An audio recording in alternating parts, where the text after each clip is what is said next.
Today is the third part in a series on the Holy Spirit. Now, the thing about Spirit is it's intangible, so we can't really describe it as it is. Like, I can use words to describe my wife. Like, she's over there, she's in a physical place, she has blonde hair, she's beautiful, and those are words that I can use. And I just gave you a little bit of husband credit, too, so that's great. So with the Holy Spirit, there aren't descriptors like that, because it's intangible. So we have lots of metaphors throughout the Bible that we can use to help us get at what the Spirit is like. Because we don't really know, we can't really describe what the Spirit specifically is. Does that make sense? So it's all through metaphor, that's the only way we can get at it. So we've talked about how the Spirit is like fire and like wind, and today we're going to talk about how the Holy Spirit is like water. And in honor of talking about how the Holy Spirit is like water, we have little glasses of water for everybody who's here today. So those are going to be coming out. My friends and helpers are going to be bringing you your own little glass of water that I want you to hang on to, hold on to the best you can through this whole time, and because we're going to be doing stuff with it. Okay? Got it? I want to take a moment and just reflect on how Jesus talks about the Spirit is like water. Our reading today was from John chapter 7, and Jesus has already been talking about God and water stuff all through that book of John. In John chapter 3, which we were just in there last week, and Jesus says you must be born of water and the Spirit when he's talking to Nicodemus. And in John chapter 4, just a chapter later, then Jesus is talking to the woman at the well, and he says, this water's great, what you need is living water. And she's like, where can I get this water? And he's very cryptic, and then eventually they figure it out, and she's like, yeah, you can read that for yourself in John 4. Good story. We get to John 7, and Jesus is just making an announcement to the crowd. Come to me, all who are thirsty, come and drink. So, let's take a moment to be fascinated by water. Take a look at the water that you have right in front of you. It's pretty unremarkable in the cup that you have in front of you, just on first blush. But if you think about all the things that water does and all the different ways that we use it in our lives, it's actually pretty amazing. Especially if you think about summer in Minnesota, because we're all pretty much water junkies in Minnesota in the summer. Finding ways to get to the beach, or the pool, or the splash pad, or even just like hooking up a sprinkler in the front yard and kids just freak out like they've never seen this substance before that's springing up. Right? Of course, then we go to the beach to get in the water. But then if water comes in a way that we weren't planning on, if it comes from the sky instead of being down here, then everybody freaks out and acts like they're going to melt, and they all run home. Water has some amazing power over us. The same water that we fill water balloons with also carved the Grand Canyon. And it's the same stuff that squirts out of our sprinklers, and it can also change your property value dramatically if you have beachfront property. It makes all life possible because of water. And so when NASA discovers water in a unique place on a different planet or someplace else, they stop everything and say, hey everybody, there might have been water here at some time, and that's a big deal for some reason. So, try a glass of water. That might help. So what is Jesus getting at when he says the Holy Spirit is like water? Let's take a moment and be refreshed. Everybody take a sip of your water. Let's just, together, take a drink. And you can get one. Can I have one, please? I'm thirsty. Thank you. So Jesus is standing in front of a crowd, a mixed group, some of his friends and some of his enemies, and he says to all of them, come to me and drink, all who are thirsty. Thank you.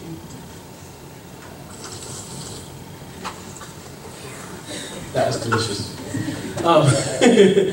So come to me and drink, anyone who's thirsty. So Jesus is basically saying, hey guys, I'm pretty much a drinking fountain, or if you're in Wisconsin, a bubbler. So you can come here and I've got everything you need.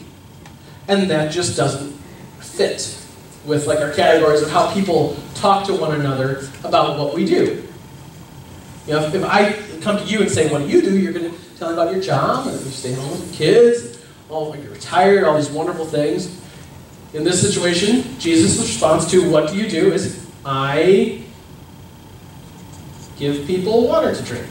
But it's metaphorical water. So it's hard to understand where he's going and what he's doing. And of course, this is all a metaphor. Jesus, a few verses later, Jesus says, this water I'm talking about is actually the Holy Spirit. Jesus uses this moment to point to the fact that we are all spiritually thirsty. So he says, anyone who's thirsty, come to me and drink. And then, by the way, that's the Holy Spirit. The Holy Spirit is the thing, not only that you drink that comes from Jesus, the Holy Spirit is the thing that we thirst for. And this category of spiritual thirst is something that we all experience at one time or another, whether we're conscious of it or not. It's this void in your heart and in your life that we fill with any number of things. But the truth is, only water will do. Only the water of the Holy Spirit will do. So my son Silas, he's got an addiction. He has a juice problem. He refuses to drink water ever. And so over time, we've had to take the juice that we give him and cut it thinner and thinner with water. So now he thinks juice is this mostly water substance that happens to have a little bit of orange or apple flavoring to it. That's his understanding of juice now, because we're working on it. We're gradually weaning him. And that's us too. When we've got spiritual thirst, a void in our lives that we're trying to fill, we go to any number of different places to fill that, whether it's entertainment or pleasure seeking or just friendships or our work or you name it, to fill that emptiness in our lives. And the problem is only water will do. And so we need to find ways to start cutting that water of the Holy Spirit into our lives, weaning ourselves off of being dependent on those other things to fill the thirst that's within us. And Jesus' announcement to the crowd is that only his water will do. Only the water of the Holy Spirit will work. And so, in honor of that, I'd like to propose a toast to the water of the Holy Spirit. Everyone, shall we? All right, cheers. But there's actually something else going on in this story where Jesus is announcing this. Jesus is quoting Isaiah chapter 55 as he starts off and says, come and drink. Jesus is crazy about the Old Testament. For him, it was just the Testament. And the thing is, it was the lifeblood of his culture. They talked about it all the time. They read it all the time. And so all Jesus needed to do is say a little snippet of it, and the whole context of what he's talking about all flashes through his audience's mind. And so, so that we can experience that a little bit together, I've done this before. I'm going to pull out Isaiah 55, and I'm going to read so that you can hear what Jesus' audience heard. And I'll just fix this while I'm here, because that's where my Bible is. Perfect. Sort of.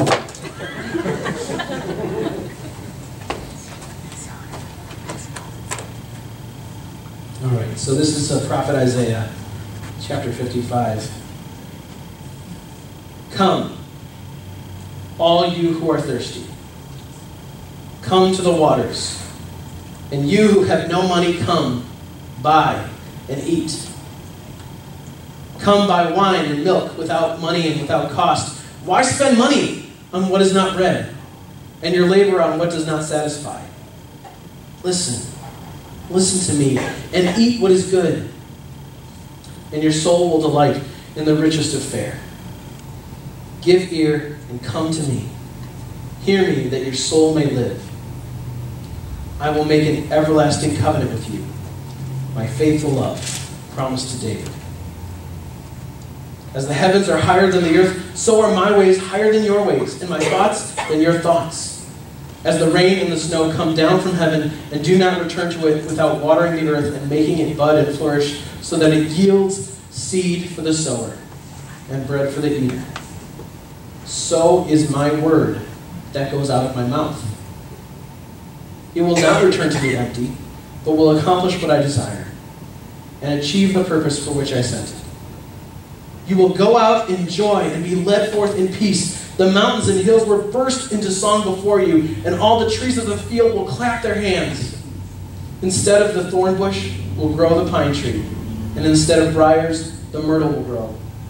And this will be for the Lord's renown, for an everlasting sign, which will not be destroyed.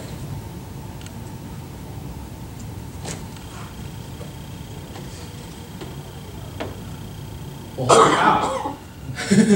That's this big, radical picture of a world that I've never lived in. Have you? Where someone's just saying, hey, I got all this free stuff for everybody who needs it, especially if you don't have any money. Water, bread, milk, even wine. Amazing. And then there's also this process of restoration and rejoicing among all of creation itself that's happening. And that's what Jesus' audience hears. When he says, come to me, all who thirst, they say, oh, he's talking about that whole earth restoration that's coming that Isaiah talked about. And he's not just saying, he's not just quoting it out into the breeze. He's saying, come to me. Jesus says, that promise that you heard about from your bedtime stories, reading from the Bible, that promise that you keep wondering about, when is God going to come in and fix this thing already? When is God going to interrupt the world and make things right? When is God going to heal the hurts inside of me and the hurts in my community? When is that going to happen? And they see Jesus saying, come to me, and their light bulb goes off and they say, oh, it's now. It's here. And this guy says, it's because of him. That's what's happening a little bit under the surface of this story. God is on a mission of restoration. It's a story that started long before Isaiah wrote those words. But its culmination comes in this person of Jesus. God is working to restore the earth and everything in it and you. That's the project that God is on. And that's the project that God is using God's people for. That's the project that we get to be a part of, and we get to be the beneficiaries of it. And that's what makes it great. So when Jesus says, come to me and drink, he's inviting us into that future. That future of goodness and truth and beauty that's just pervasive and inescapable. That we can participate in that kind of future now.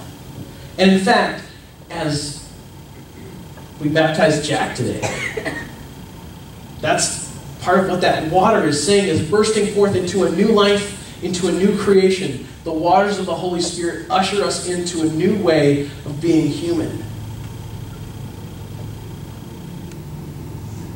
That we can start behaving today as if that Isaiah 55 promise of a future of wholeness is already being made real.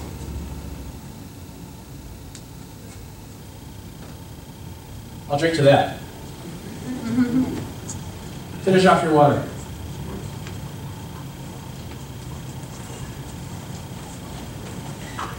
And now what do you have?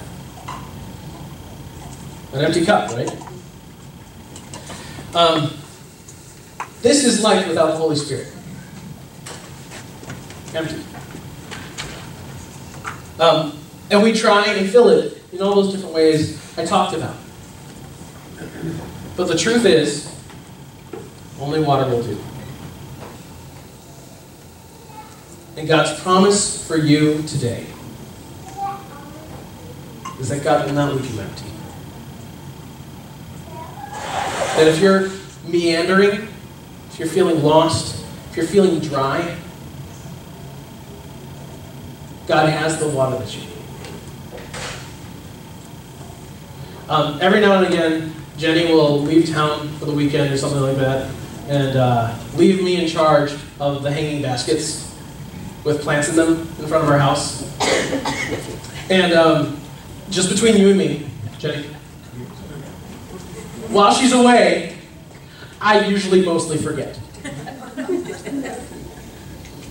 But then, like a day or two before, I drive up the driveway and say, what are those brown things? Oh no! I needed to put the water into, oh boy. And so I do. I hurry up and I put water in it real fast. And you watch the way that the soil just opens up and comes alive when you put the water into that light, dusty dirt, and it turns into this dark, vibrant earth. And wouldn't you know, in a couple days, those hardy plants come right back. And Jenny says, you remembered. And I said, yes, I did. That's what happens to your life when you invite the Holy Spirit to be a part of your day-to-day, going out, coming in, going to work, coming to bed, being with your family, being with your friends. When you invite the Holy Spirit into that rhythm of every day, you turn from this dried up, brink of death thing into something vibrant and beautiful. But we come to God as empty cups. We don't already have it in us. This is the way we all come to God. So today, I want you to take this home. This is your souvenir. And I know, pretty lucky. If you want to, I'm sorry I didn't get them engraved, but if you have a Sharpie, you can, but this is a really kind of commonplace item that you can stick anywhere in your life. You just throw it in the dash of your car, or stick it on your desk at work, because we all have these moments where we just feel empty and hollow inside. And when you see that cup, and when you realize that's where you're at, just turn to God and invite that Holy Spirit to fill your life. Fill it not just with good feelings, which is important to feel that sense of goodness inside of yourself, but to fill you with purpose, to fill you with meaning, to be part of that project to make the earth whole again. And it starts with you. It's like you take out your cup and hold it up, and we're going to say a prayer that God would fill us this morning. Pray with me. God, there is emptiness and dry earth all around us. But we see these things not as unsolvable problems, but as an invitation for your Holy Spirit to come and quench the thirst of our lives, to fill the void in our hearts. And so we ask that you would fill us now. We stand as empty vessels in need of your love to come and invade our lives in a new way, so that then we can water the ground of our lives wherever we find ourselves. Whatever this project is that you're at work doing to restore this earth, we pray that you would help us to be part of it. Begin it in us. Begin it now. Amen.